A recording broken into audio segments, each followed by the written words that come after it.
کسی نے ناواقف راہ لکھ دیا، لیکن جو دنیا کو عقل و دانے سکھانے آیا وہ خود بے راہ ہو سکتا ہے؟ لوگوں نے قرآن مجید کے ترجمے میں بھی ٹھوکر کھائی ہے، جبکہ اعلیٰ حضرت نے اس کا ترجمہ کتنا خوبصورت کیا کہ محبوب تمہیں اپنی محبت میں خود رفتہ پایا کہ میری محبت میں جو ہے وہ اپنا بھی لحاظ اور خیال نہیں رکھتے تھے، آپ اس قدر آگے بڑھے ہوئے تھے، تو ہم نے تمہیں راہ دے دی۔ کیسے راہ دے دی؟ کہ معراج کی خلوتوں میں بلا لیا اور تمہیں کمال مراتب عطا کر دیے۔ وَوَجَدَكَ عَائِلًا فَأَغْنَىٰ، اور تمہیں حاجت مند پایا پھر غنی کر دیا۔ غنی کتنا کیا؟ اللہ اکبر۔ حضور علیہ السلام کے پاس جو ہے کائنات کے سارے خزانے رکھ دیے گئے اور چابیاں حضور کے ہاتھ میں دے دی گئی۔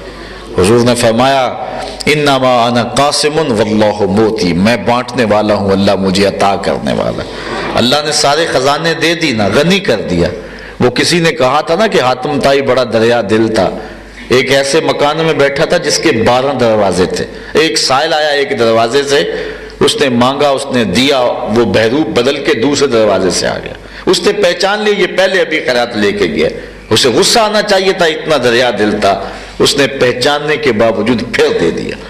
اس نے سمجھا میں نے دھوکہ دے دیا، تیسرے دروازے سے پھر آیا، حتیٰ کہ ہر بار نیا روپ دھار کے بحروب بدل کے 12 دروازوں سے آتا رہا۔ اور سخی حاتم طائی اتنا دریا دل تھا، ہر بار پہچانتا رہا، بڑی بات ہے، لیکن پھر اس کے باوجود دیتا رہا۔ اس نے کہا بہار رنگے کے خواہی جامہ می پوش، من انداز قدت را می شناسم، جدھر سے بھی آئے گا میں تجھے پہچانتا ہوں۔ کس نے کہا تمہارے نبی کی بھی کوئی ایسی مثال ہے کہ کوئی اتنی بار آیا اور خیرات پا کے گیا؟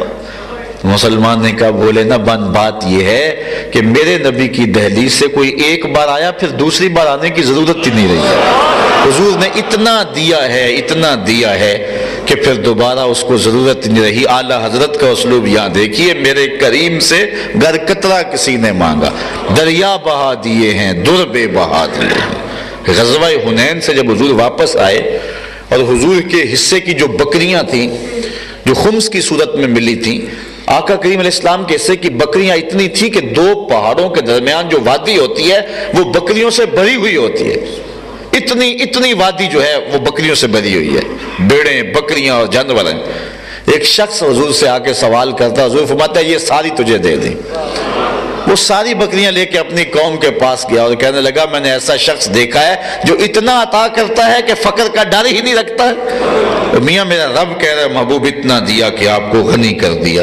فَأَمَّا الْيَتِيمَ فَلَا تَقْهَرْ، یتیم پر دباؤ نہ ڈالو، وَأَمَّا السَّائِلَ فَلَا تَنْهَرْ، اور منگتے کو جھڑکو نہ، جھڑکے تو وہ جس کے خزانے تھوڑے ہوں، اس لیے تجھے غنی کر دیا ہے محبوب، بانٹتے جاؤ اور جو ہے وہ مالا مال کرتے جاؤ۔ فَأَمَّا الْيَتِيمَ فَلَا تَقْهَرْ، یتیم کو دباؤ نہیں ڈالنا، محبت کے ساتھ پیش آنا، یہ حضور کی وساطت سے امت کو کہا جا رہا ہے۔ آقا کریم علیہ السلام نے اس معاشرے کے اندر یتیم کی عزت اور آبرو کا پہرا دیا، جبکہ اللہ تعالیٰ قرآن مجید میں فرماتا ہے فَذَلِكَ الَّذِي يَدُعُ الْيَتِيمَ، یہ وہ بد نصیب شخص ہے جو یتیم کو دھکے دیتا ہے۔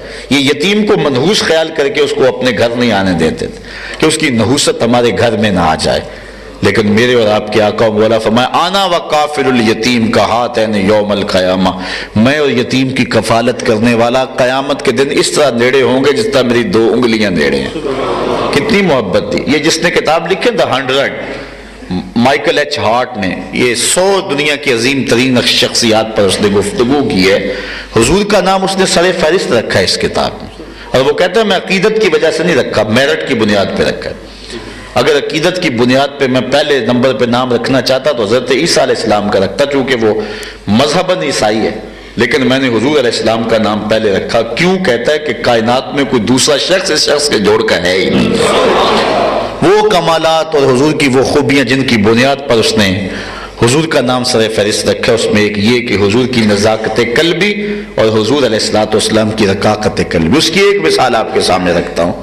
صحابہ کا مجمع لگا ہوا ہے، ایک شخص آیا اور اٹھ کے عرض کرتا ہے حضور میرا بچہ گم ہو گیا ہے اور مل نہیں رہا، آپ دعا کر دیں کہ وہ مل جائے۔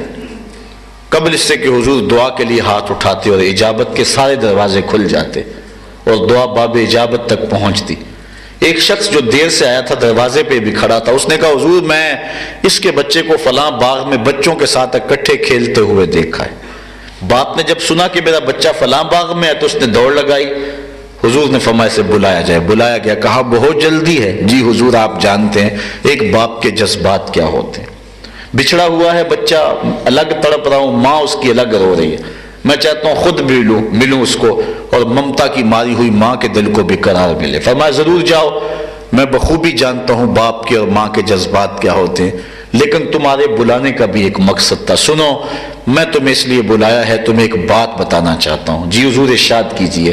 فرمایا جب تم باغ کے کنارے جاؤ اور بچوں کو کھیلتا ہوا پاؤ اور اس میں اپنا بچہ بھی دیکھ لو تو اس کو نام لے کے آواز دینا، اس کو بیٹا کہہ کے نہ پکارنا۔ عرض کی حضور وہ میرا بیٹا ہے، اس کو میں بیٹا کہہ کے پکاروں تو حرج بھی کیا ہے؟ فرمایا کہ وہ تم کب سے بچھڑے ہوئے ہو، تمہارے لہجے میں بلا کی مٹھاس ہوگی، اور جب تم اپنے بیٹے کو بیٹا کہہ کے پکارو گے، ہو سکتا ہے بچوں میں کوئی یتیم بچہ بھی کھیل رہا ہے، اس کا دل پھٹے گا، آج میرا باپ ہوتا تو مجھے بھی بیٹا کہہ کے پکارتا۔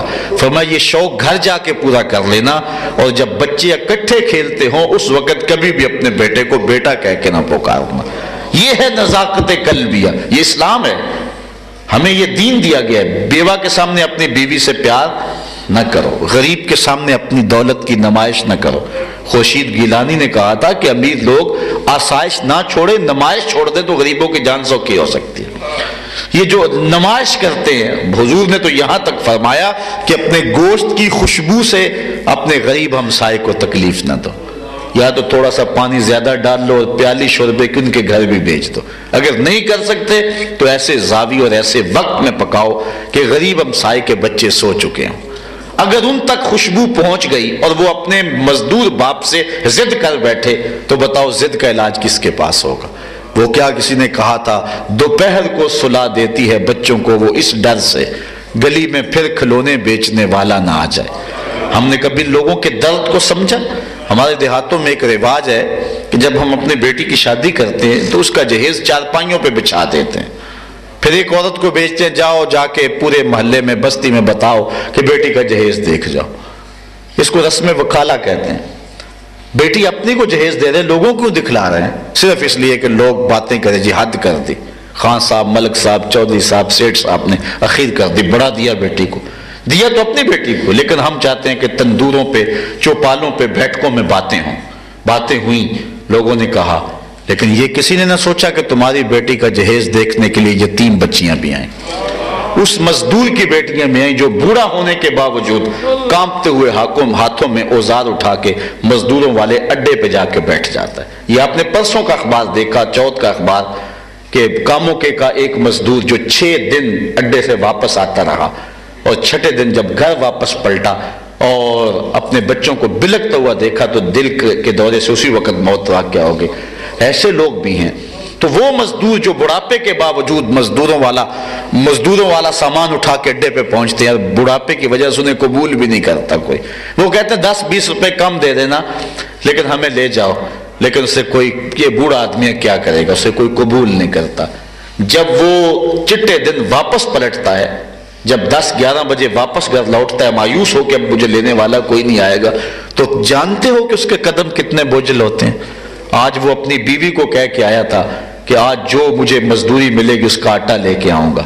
جب خالی پلٹتا ہے تو گھر کی دہلیز عبور کرنا پلسرات عبور کرنے کے مترادف ہوتی ہے، اور اندر لوگوں کے کپڑے سی کے اپنے جہیز کی چیزیں بنانے والی بیٹیاں جب اپنے باپ کو خالی آتے ہوئے دیکھتی ہیں تو جو زخم ان کے کلیجے پہ لگتا ہے، میرے پاس لفظ نہیں ہے کہ ان کو الفاظ کے پیکر میں ڈھال سکوں جذبات کو۔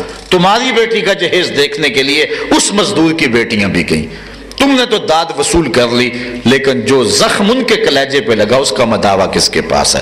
تارا ٹوٹتا سب نے دیکھا، یہ نہ دیکھا ایک نے بھی، کس کی آنکھ سے آنسو ٹپکا، کس کا سہارا چھوٹ گیا۔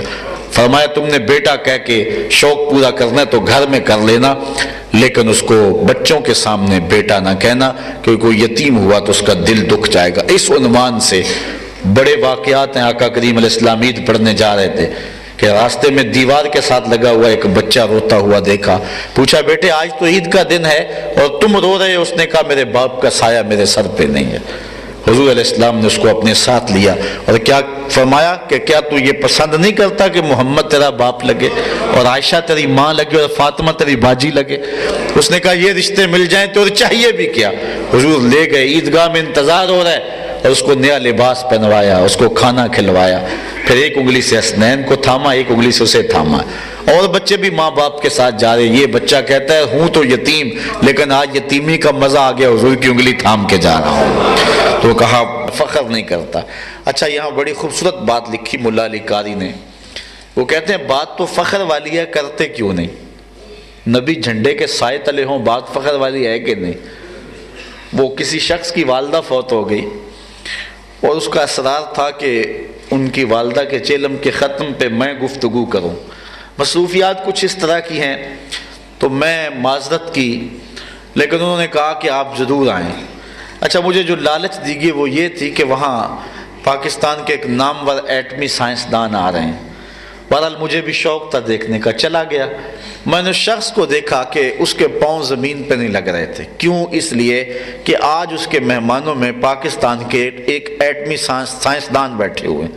یار جس کے گھر میں چند جرنیل اور ایٹمی سائنسدان بیٹھے ہوں وہ تو پھولے نہ سمائے، اس کے پاؤں زمین پہ نہ لگے، اور جس کے جھنڈے کے سائے تلے نبی کھڑے ہوں۔ بات فخر والی ہے کہ نہیں ہے؟ شہنشاہ خوباں ماہ حسینہ، جس کے حسن سے کے چراغ سے پورا مصر روشن ہوا، وہ جھنڈے کے سائے تلے کھڑا ہو، بات فخر والی ہے کہ نہیں؟ ابو البشر انسانیت کا نقطہ آغاز، مسجود الملائکہ جناب آدم جھنڈے کے سائے تلے کھڑے ہوں، بات فخر والی ہے کہ نہیں؟ کہا ولا فخر میں نہیں کرتا، سر طور خدا سے ہم کلام ہونے والا، اللہ کا جلیل القدر نبی جھنڈے کے سائے تلے کھڑا ہوں، بن باپ کے پیدا ہونے والا، پاؤں کی ٹھوکر سے مردوں کو زندگی دینے والا، اللہ کا جلیل القدر نبی روح اللہ جھنڈے کے سائے تلے کھڑا ہو، بات فخر والی ہے کہ نہیں؟ کہا ولا فخر میں نہیں کرتا۔ ملا علی قاری کہتے ہیں بات فخر والی ہے، کرتے کیوں نہیں؟ کہا اس کو سمجھو، ولا فخر، حضور فرماتے ہیں میں فخر کیوں کروں کہ میرے جھنڈے کے سائے تلے ہیں، یہ فخر کریں کہ میرے جیسے نبی کے جھنڈے کا سایہ مل گیا ہے۔ یہ میرے لیے فخر کی بات نہیں، یہ تو نبیوں کے لیے فخر کی بات۔ فخر کا دل میں دریچہ باز کرنا چاہیے، جن کا تو آقا ہے ان کو ناز کرنا چاہیے۔ یار حضور کا سایہ مل جائے تو نبی ناز کریں، پھر ہم امتی ہیں ہم ناز نہ کریں؟ اس ناز کو ہی تو محفل میلاد کہتے ہیں، اس ناز کو ہی تو محبت کا انداز کہتے ہیں۔ جب تک زندگی ہے باقی اور جب تک سانسوں کی ڈوری لٹک رہی ہے، ہمارے لبوں پہ نام محمد جاری رہے گا، اور حضور کا ذکر ہمیں مرغوب بھی رہے گا، محبوب بھی رہے گا، اور حضور کا نام سن کے ٹھنڈ بھی پڑتی رہے گی۔ والضحیٰ واللیل اذا سجا وآخر دعوانا ان الحمد للہ رب العالمین۔ الحمدللہ رب العالمین والصلاة والسلام علی سید الانبیاء والمرسلین۔ اے اللہ اٹھے ہوئے ہاتھ پھیلی ہوئی جھولیاں رحمتوں سے بھر دے، جتنے لوگ آئے ہیں واپس پہنچنے سے قبل اس کی برکتیں سب کے گھروں تک پہنچا دے، دنیا دین آخرت کی بہتری نصیب فرما دے۔ اے اللہ اپنی محبتوں کا اثاثہ اور اپنے پیار کا سرمایہ دے دے۔ اے اللہ میرے وطن کو امن دے دے، یہاں دہشت گرد